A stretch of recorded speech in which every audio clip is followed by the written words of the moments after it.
將臨期靈修默想資料係由基督教香港崇真會培訓部提供。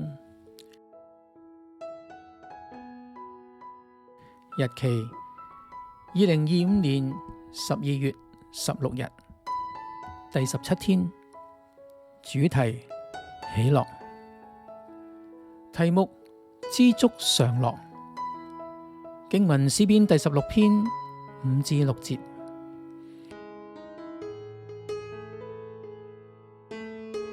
耶和華是我的產業，是我杯中的分，我所得的，你為我持守，用繩量給我的地界，坐落在佳美之處，我的產業實在美好。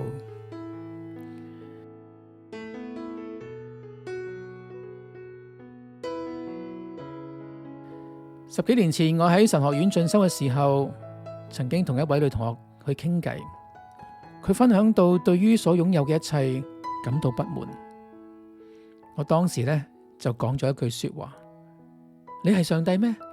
上帝要你窮，你就要窮；上帝要你富足，你就富足。由於呢個係事實，佢又唔能夠反駁我。但係當時佢心裏邊又唔服氣。各位弟兄姊妹，你對於現時所擁有嘅一切，係咪感到滿足呢？定係心有不甘，想努力，想盡力嘅賺取更多，擁有更好嘅呢？喺第5節，大衛宣告上帝是他的產業，係佢擁有咗上帝。呢段經文嘅背景係嚟自當以色列人進入迦南地之後，各個支派都分別得了地為業，唯獨利未支派冇分到土地。喺民數記18章20節，上帝對亞倫講：你在以色列人嘅境內不可有產業，在他們中間不可有份，我就是你的份，是你的產業。雖然利未人冇擁有土地為產業，手裏邊都冇啲乜嘢人生嘅把握，但係佢哋擁有咗上帝，上帝就係佢哋唯一嘅依靠同埋把握。呢個亦都係大衛深刻嘅體會。佢逃難到曠野嘅時候被追殺，被剝奪咗一切嘅所有，但係佢知道人哋可以奪去佢所有，卻係無法將佢心裏邊嘅上帝去拎走。人生係無常嘅，可能一場金融嘅風暴、災難或者疾病，就可以瞬間帶走我哋所擁有嘅。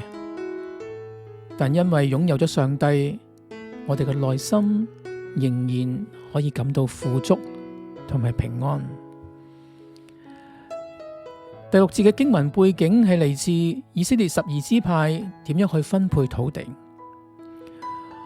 按照約書亞記第12章嘅記載，摩西已經分配咗約旦河東邊嘅地俾裏邊迦得同埋瑪拿西半個支派為業，剩低個9個半支派究竟點樣去分配土地先至能夠公平讓人去接受呢？按約書亞記載，係採用拈鬮，即係抽籤嘅方法去解決問題，唔係由人嚟安排，係交由上帝嚟決定。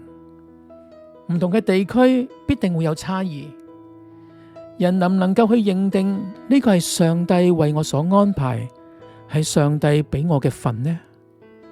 能唔能夠去認同呢個係坐落佳美之處，我嘅產業實在美好。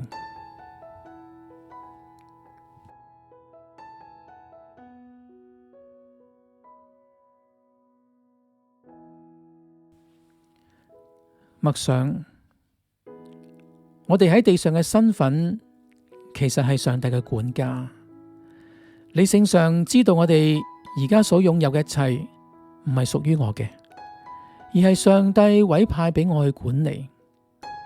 但係喺情感實踐上，能唔能夠去認同呢？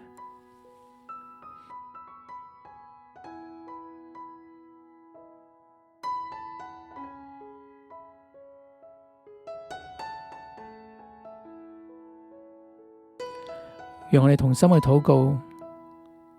主啊，你是我的主，我一生的所有都係由你去定，無論係貧窮或者富足，因為我擁有咗你，我就能夠感到滿足同埋喜樂。奉主名求，阿門。